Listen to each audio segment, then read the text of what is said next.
Hi, I'm a writer and a theater kid, and I've been following Hazbin Hotel since its original pilot on YouTube years ago. I'm gonna talk about my opinions on this show, but I wanted to make a little disclaimer to say that if you're a fan of this show, I have absolutely nothing against you. I totally see the appeal, and there are some aspects of the show that I actually enjoy. Do not cringe if you like it, and I'm not here to criticize anyone's taste. I mean, my most popular song is I Deserve to Bleed, so who the hell am I to judge? This is just me sharing my thoughts on the story and the characters because it's been driving everyone around me up the wall when I won't shut up about it. This will contain spoilers. Without further ado, I'm gonna hand the mic to my alter ego, Dr. Yappenhauser. Take it away, buddy.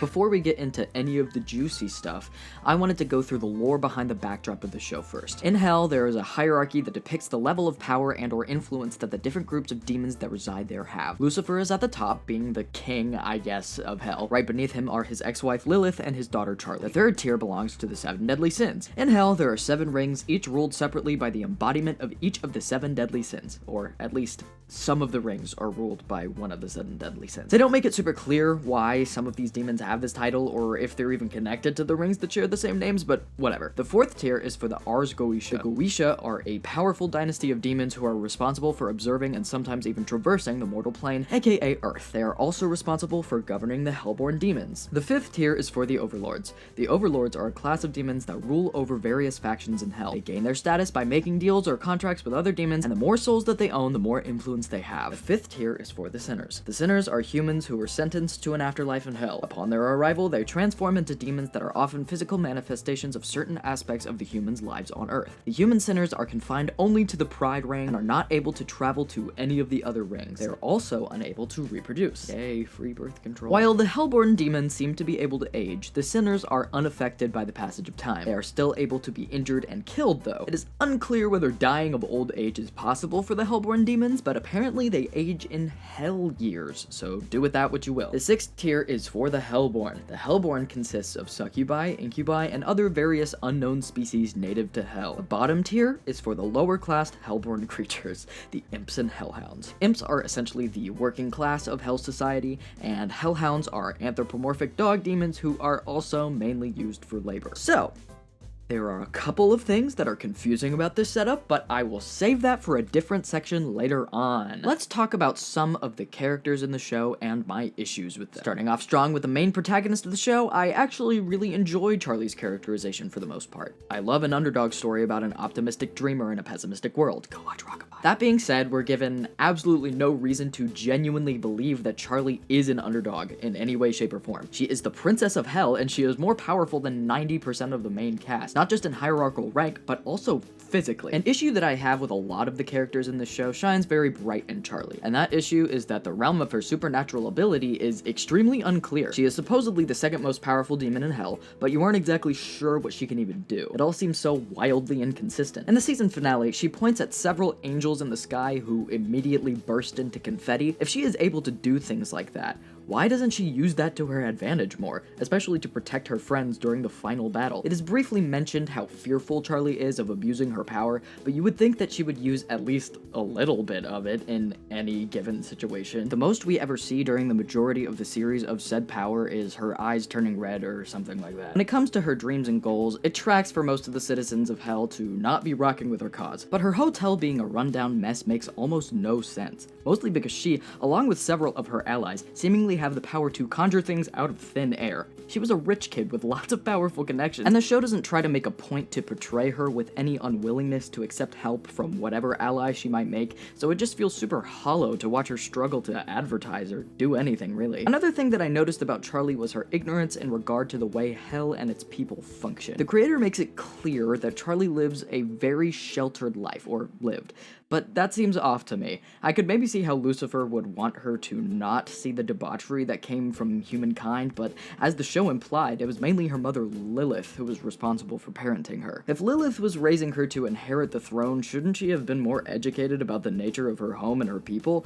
I'm not saying that she shouldn't be optimistic or hopeful for the redemption of sinners, I'm just saying that it feels strange to me that she's so unfamiliar with the way that her people act. For someone who was born in Hell, you would think that she would be just a little more desensitized desensitized to all the sex and carnage on the streets. Up next is Vaggie. I like Vaggie as a concept, but I also don't really know anything about her. Her only character traits seem to be Charlie's girlfriend, and kind of hot-headed, I guess, at least in the pilot. She was also a fallen angel, which was a cool plot twist, but I feel like there was no real build-up to it. I'm a little confused as to how she got her wings back after they were cut off, but whatever. Her main character flaw is that she puts Charlie ahead of herself to a degree that is clearly unhealthy.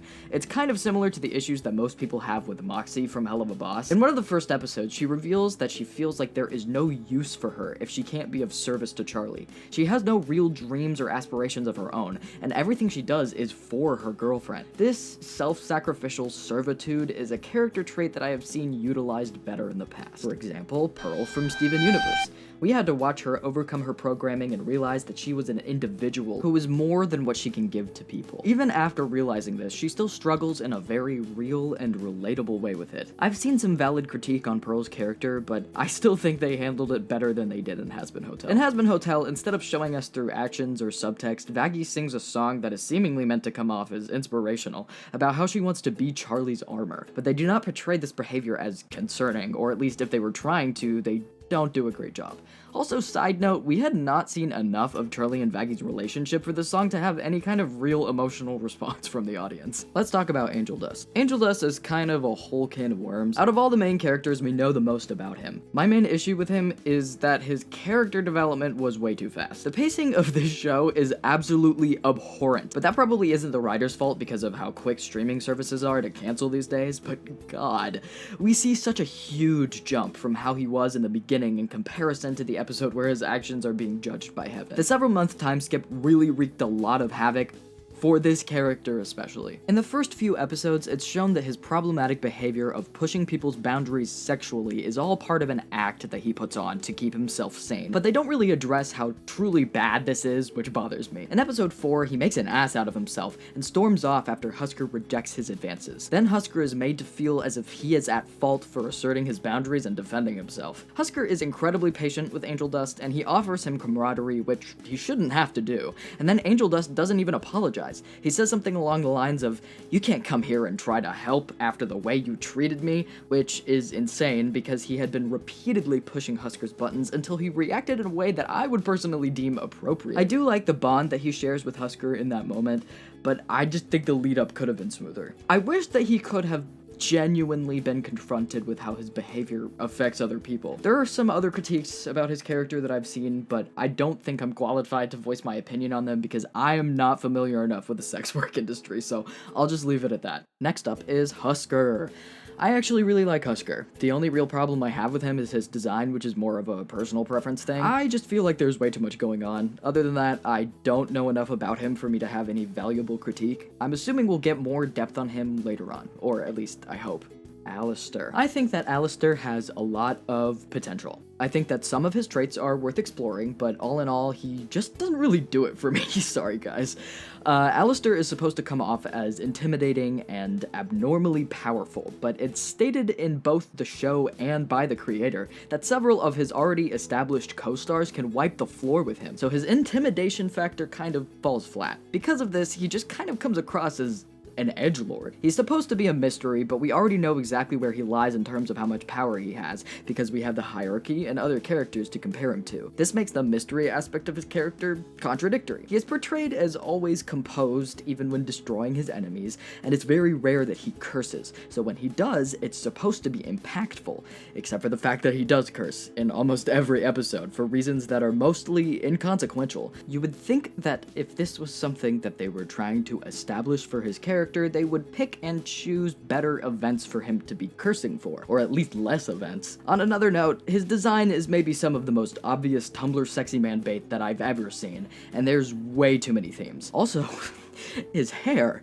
Apparently, Alistair is supposed to be mixed with Creole, which seemed to be an afterthought type decision to ward off anyone who might try to cancel him for practicing voodoo. Even if it wasn't, which it might not have been, I don't think it was implemented very well. I'm not going to go into depth about that whole issue because I am Asian and it is not my place to speak on, but I figured it was worth mentioning. Next up is Nifty. I liked Nifty's character in the pilot a lot more than I like her in the show. She gives very uwu chaos gremlin vibes, which is a little bit obnoxious. I'm not a huge fan of the yay pain type of humor as much as I was in like 2016. I was hoping that humor would die a relic of its time. I like the idea of her being an off-putting, cleaning-obsessed ex-housewife, but the extra added edgy aspect just really puts a damper on my enjoyment of her character. Have any of you guys ever listened to Hosing the Furniture by Jonathan Larson? If not, you should. It's a fantastic song, and it's the energy that I was expecting from Nifty's character that I didn't get enough of. We don't really know much about her backstory, but if I had to make one up, it would be that she was a housewife whose husband was never around and therefore neglectful of her mental health,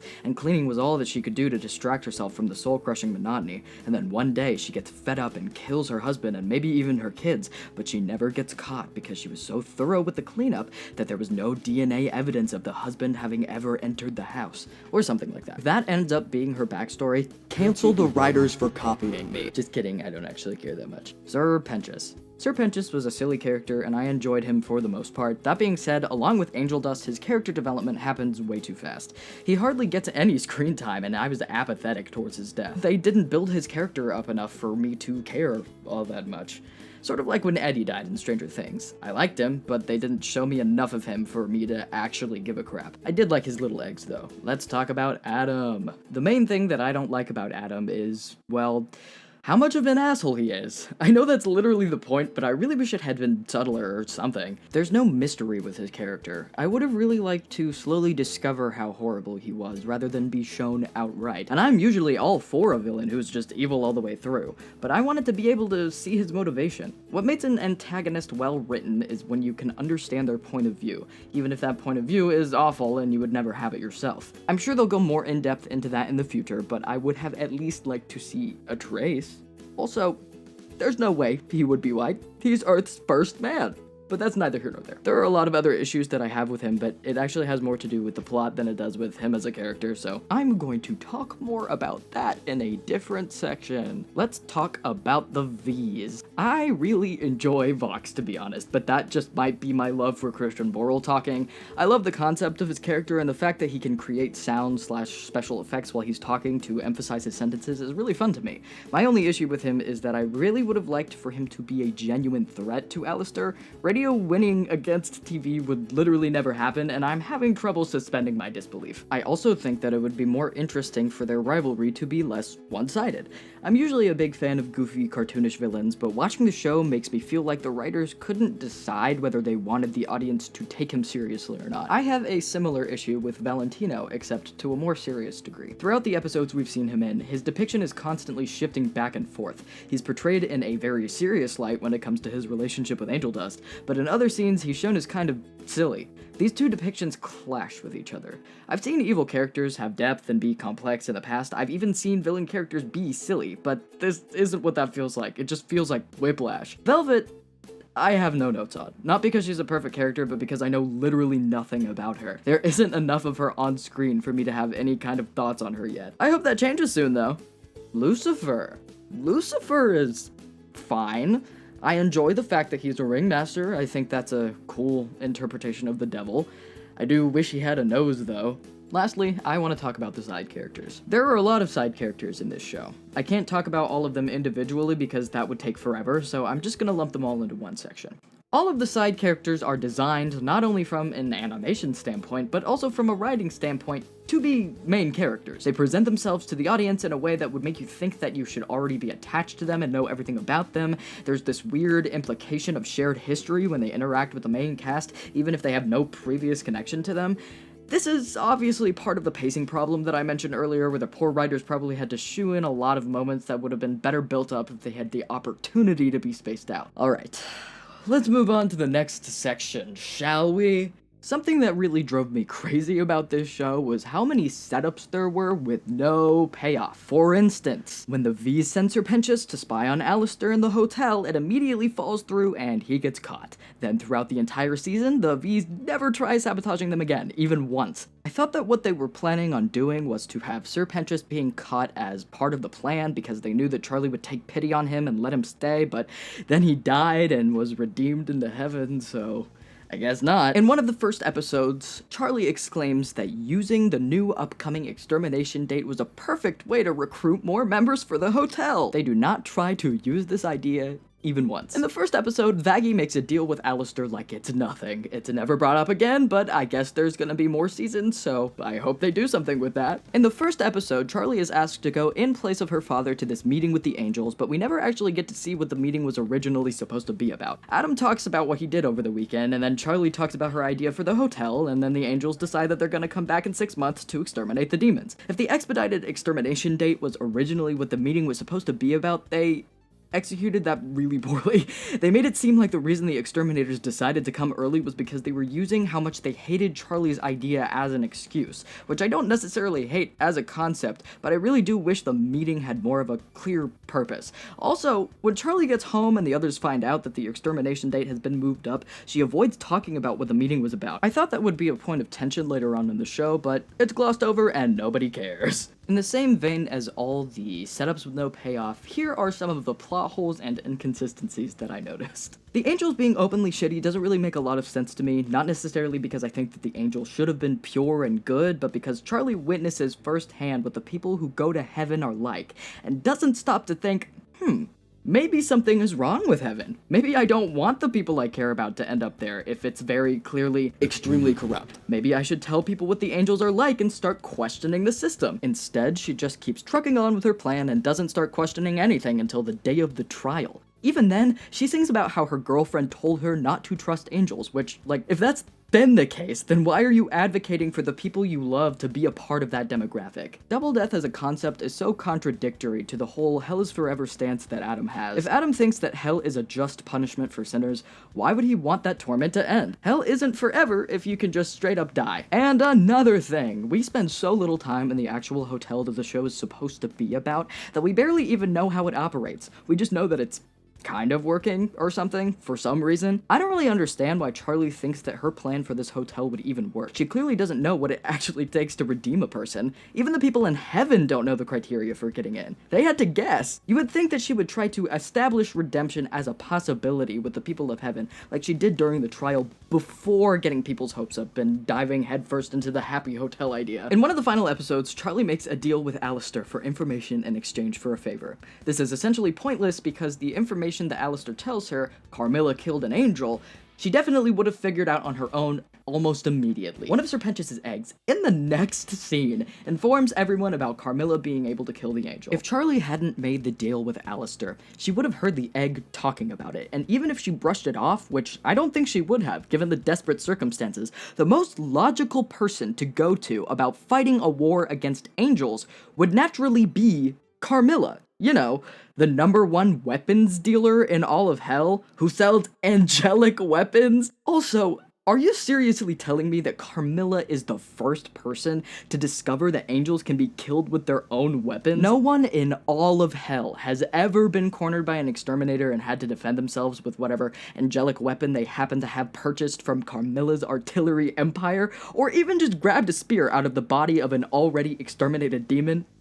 No shot. Sir Pentius's death was supposed to be seen as this noble sacrifice, but it didn't even really accomplish anything. Adam literally just blipped him out of the sky, and it had almost no impact on the battle whatsoever, which, like I mentioned earlier, the realm of most of these characters' supernatural abilities is extremely unclear. If Adam could literally snap and eradicate a person along with a giant ship out of existence, why the fuck did he not just do that to literally everyone? Every person at this hotel seemingly had a lot of off-screen character development, but as I've seen a few people point out, there's no clear attachment that the majority of the characters should have to this hotel. Certainly not enough to be risking their lives to defend it, like they do in the final episode. And now, I present to you some questions that I have about the world building. Why do they need money? Why is there an economy, business, and government that the human sinners can participate in and climb the ladder of? Why can the human sinners make deals and contracts to own souls? Why would anyone even want to sell their soul in the first place? They're already in hell. Isn't the point of selling your soul to gain power or acclaim while you're on Earth and in return you're damned to hell? Why is the class system so contradictory? Why are human sinners above the hellborn? Isn't hell's purpose to punish and torture the corrupted souls of humans? Shouldn't they be considered the lowest life forms? Why do they naturally rank higher higher than the Hellborn? Why is it possible for them to climb the hierarchy even higher to become overlords? Why are they only confined to the Pride Ring of Hell? Are they ever gonna address what happens to you after double death if you don't get redeemed into heaven like Serpentius? If it's just assumed to be regular old blackout nothing, then why isn't double death considered a relief or a privilege, since hell is supposedly supposed to be awful? I thought that the point of hell was that you can't escape it. Why is hell even a punishment at all, if every crime you could ever think of committing and every drug you could ever dream of trying is legal? You can do literally anything you want at any given point. Plus, you also sometimes get awesome superpowers relating to whatever life you had on Earth. Some of the people there are legitimately living the American dream. I'm all for hell being a big metaphor for capitalism, but I feel like the execution could have been a lot better. Take The Good Place, for example. The critique of bureaucracy was one of the centermost themes of that show, but it was so much more well put together. With the Helliverse, it just feels like there's way too much going on all the time. It's very reminiscent of those Roblox OCs that you would see that are like cool, hot, popular, demon, prince, dark, evil, devil, emo, loner. And now, my final thoughts before the big finale. All in all, this show is kind of a huge mess. It's a lot of fun, and I love a lot of the music, and the voice actors, and the creativity that went into this project. It's admirable how far it's come since its pilot, and ultimately it is a huge step forward for indie animation. That being said, it's still got a long way to go. I hope that the writers will fall into the rhythm a little better for the upcoming seasons, and I hope that they will see some of the valid criticism that some of the fans have and use it to better the project. I see the potential, and I appreciate it. Now, here comes my favorite part. What the show would have been if I had written it. The world would be kind of similar to the way it already is, but with a few key differences. Just kidding, I changed almost everything. For starters, the humans in hell would be divided into two factions, the sinners and the contractors. The sinners are people who have committed enough sins on earth to be deemed hellbound by divine judgment. The contractors are people who sold their souls while they were on earth in exchange for whatever they desired. They end up in hell regardless of how many sins they committed during their lifespans. Upon their arrival in hell, each contractor is sent to work tirelessly under whatever overlord they sold their souls to, while the sinners are sent to whichever overlord has the least amount of souls at the time of their arrival. In my version, all of the overlords would be hellborn. The succubi, incubi, imps, and hellhounds would be tasked with the collection of human souls for said overlords. They are most often the ones traversing Earth and trapping humans into contracts for their bosses, although it isn't uncommon for an overlord to make the deals themselves. The overlords are constantly feuding over status and rank, trying to own as many souls as possible. They find it embarrassing when random sinners are sent to them, since it signifies that their soul count is the lowest. This causes there to be a lot of unfair treatment to said sinners. To keep the sinners and contractors in line, there is threat of severe punishment. If the sinners are incompetent with their job, or if the overlords simply dislike them, they are often sent to the Fire Ring, which is a realm akin to the more traditional hell with fire and sulfur and eldritch monsters where you burn for the rest of eternity. This is where the 7 deadly sins demons reside. Now that we have the basic world building out of the way, let's talk about the plot. I actually wouldn't want Charlie to be the princess of hell. In my version, she would be the bastard daughter of Lucifer and Eve. Because of this, her existence would be kept kind of hush-hush, and to the general public, she would be a nobody. This creates a very complex and strained relationship with her father. Because of the secretive nature of her birth, she has spent the majority of her life isolated from the outside world, and only has books and films to educate her about the nature of demon, angel, and mankind. As a means of survival, she develops a strong sense of stubborn optimism. The whereabouts of Charlie's mother are also very ambiguous, and we aren't exactly sure as an audience what happened to her. We'll get back to that later. When Charlie is taking the trash outside one night, she finds Vaggie bleeding out and almost dead. She secretly nurses her back to health. Being an honor-bound soul at heart, Vaggie declares that she owes her life to Charlie. Over time, they fall in love, although the dynamic of their relationship is mildly unhealthy. Charlie is unaware of this because of her naivete. Vaggie does not reveal anything about her past, only that she is ashamed of it, and Charlie doesn't push. They eventually manage to get a place of their own, and Charlie is able to learn more about hell and the people/demons who reside there. Since her sense of justice was shaped by films/books, she perceives the system of hell much differently than her peers. She sees the unfairness of how most contractors and even some sinners aren't necessarily bad people, they were just taken advantage of by overlords on Earth, or made mistakes that they could grow from. This is when she has her idea for the hotel, but it's a little different than what it is in the actual show. In my version, the hotel is a place for the sinners/contractors to go after Charlie helps them break out of their contract. Her goal is not to rehabilitate or redeem sinners, it is to give them a place to stay for free after leaving the hell workforce. The first person she manages to recruit to her cause is actually Serpentius, who is trying but failing miserably to form a secret union against the overlords. Most sinners in hell have given up on the idea of resistance or finding loopholes in their contracts, so any of of those who started out with hope for Serpentius' cause eventually left him in the dust on his own. Being one of the leaders of a revolution during his time on Earth, he does not easily give up. Okay, small side tangent. Each sinner/contractor that arrives in Hell is given a demon form that directly correlates to whatever haunts them the most from their life on Earth. The reason Serpentius is a snake is because at the very last moment he betrayed his colleagues in the resistance when their oppressors offered to spare his life, which they do not do, in exchange for insider information about the revolution. He regrets this act every day. Over time, Charlie, Vaggie, and Serpentius recruit more and more members to their cause until the main cast is all together. Most of the episodes of the show are spent with Charlie, Vaggie, and whoever else is recruited finding new members for the hotel and helping them find loopholes/breaking their contracts. Obviously, this causes quite a stir with the overlords, causing the hotel to have a giant target on its back. So when generously offered, Charlie accepts the help of Alistair, an extremely powerful, albeit somewhat washed up, overlord who refuses to disclose his reason for his assistance with protecting them. Eventually, her project gets big enough for her father to step in, who she gets in a huge fight with. She assumes that he is angry with her because of her disruption of the natural order of Hell's system, but he reveals that he is not angry but rather terrified because there is a lot that she doesn't know about where he came from, Heaven, which is being directly affected by her resistance. Charlie is very confused because her perception of Heaven is a magical paradise where everything is perfect. In fact, the next upcoming step of her plan was to find a way to get her friends and subsequently herself through the gates, which is something that she mentions consistently throughout the previous episodes. Charlie and Lucifer sit down and have a long, grueling conversation that happens off-screen about Heaven and the system in place, but instead of discouraging her from continuing her project, it makes her even more passionate. She tells her friends that Heaven isn't what they think it is, and that their new plan involves fighting back and changing the system. Now, I'm gonna explain to you exactly how the system of Heaven and Hell works, just for context's sake. So, the Society of Heaven and Hell evolved closely alongside the evolution of humanity. Over time, they started taking more and more of a capitalistic approach in terms of organization. While the overlords in Hell oversee the workplace, the angels in Heaven are the owners who are really reaping the benefits. Hell is essentially funding Heaven's lavish lifestyle. Why do they even need money, you might ask? Well, they don't necessarily. If they wanted to, they could function much better without it. But humanity has kind of tainted the afterlife with the way that its society functions on Earth. God is missing, and without its guidance, the angels essentially mimic human life as a way to organize themselves, give themselves a sense of purpose, and also as a way to help humans feel a sense of familiarity after they die. Though the people in Heaven mostly enter being kind and benevolent, they often develop a sense of superiority after being told they deserve their spot in paradise more than others. This creates a very passive-aggressive and snooty air among the people there. Obviously, in terms of the show, this would be shown over the course of the series rather than explained explicitly to the audience. Okay.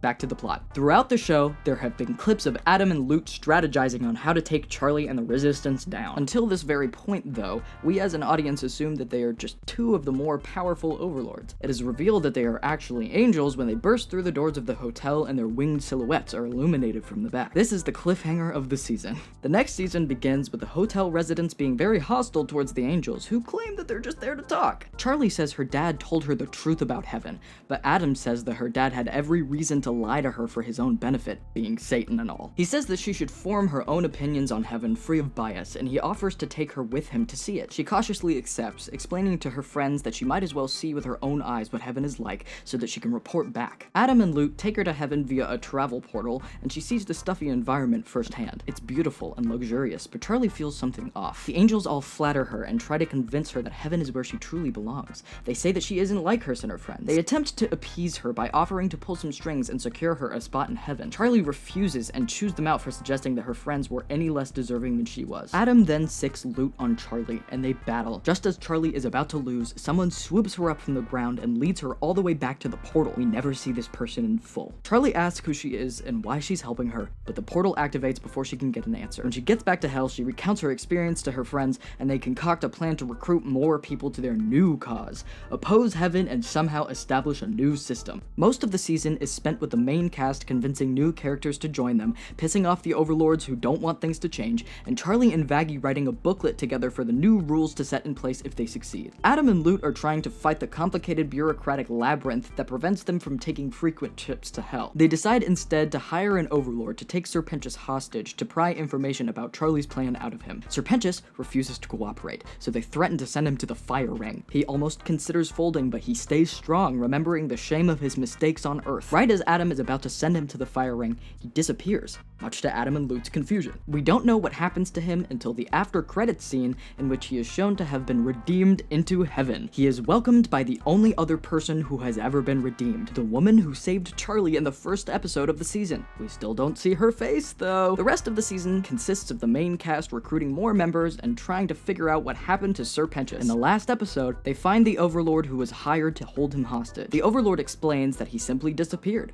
The other events of the season culminate in a huge battle between the Heaven opposers and the remaining Overlords who didn't join their cause. The battle is close, but Charlie's bond of misfits eventually prevails, ending the season. The first episode of the next season shows Sir Pentious' experience in Heaven during the time between when he was redeemed and the battle from the final season. I meant season finale, sorry guys. He is able to see for himself how corrupt Heaven is with the help of the woman who welcomed him, who we eventually realize is Charlie's mother, Eve. Sir Pentious is unaware of this fact. Most of Heaven actually doesn't even know that Eve is there, and she helps Sir Pentious stay hidden as well. At the end of the episode, she helps him take the portal back down to Hell so that he can find his friends and offer to be a spy. When he reaches Hell, Charlie's revolution has boomed to be much bigger than it was when he left. Sir Pentious reports for duty, and they work out a system for him to sneak into Heaven and find useful information. Eventually, Sir Pentious finds out that Vaggie used to be an angel who enforced the divine judgment of the sinners and saints. He confronts her about it privately, or so he thinks. She explains to him that the angels on the council cut off her wings and cast her into hell because she had sympathy for the Hellions to a degree that the others agreed had to be some sort of sickness. Although Charlie and Vaggie eventually repair their relationship, when Charlie overhears this information, she has a breakdown. The thought of being lied to for so long by a loved one, along with the pressure of having to lead a revolution, causes her to finally snap.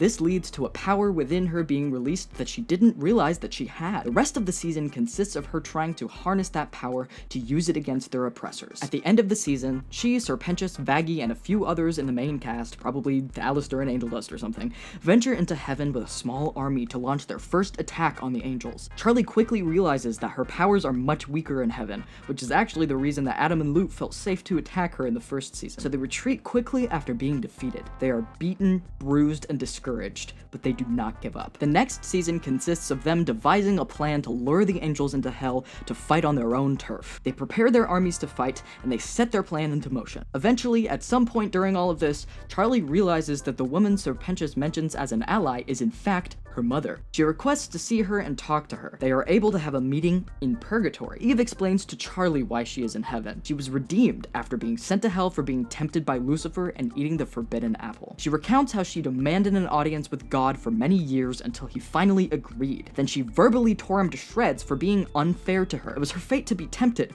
but she was punished for it, which she pointed out as unjust. God redeemed Eve, but he was so ashamed of his cruelty that he simply ceased to exist. Charlie takes in the new information and decides that she wants to become powerful enough to replace God and enact her new system. The gang is able to enrage the angels enough for them to send a battalion into hell, and they finally get a win. Adam decides to come down himself, and he has an epic battle with Charlie, the only one powerful enough to defeat him. When they seem to be at a draw, before the battle can be finished, Alistair stops Charlie and drags her away from the fight, kicking and screaming. He restrains her in his radio tower and the episode ends. The next episode is a flashback episode of Alistair's life on Earth. Unlike all of the other overlords, he was a human. He lives an unfair life, and he longs for vengeance against those who have wronged him and his family. He summons a demon, and Lucifer himself shows up. He has already killed the people who have done him dirty, but he wishes for the ability to torture and have power over them even after death. Lucifer grants him the ability to be an extremely powerful overlord after he dies,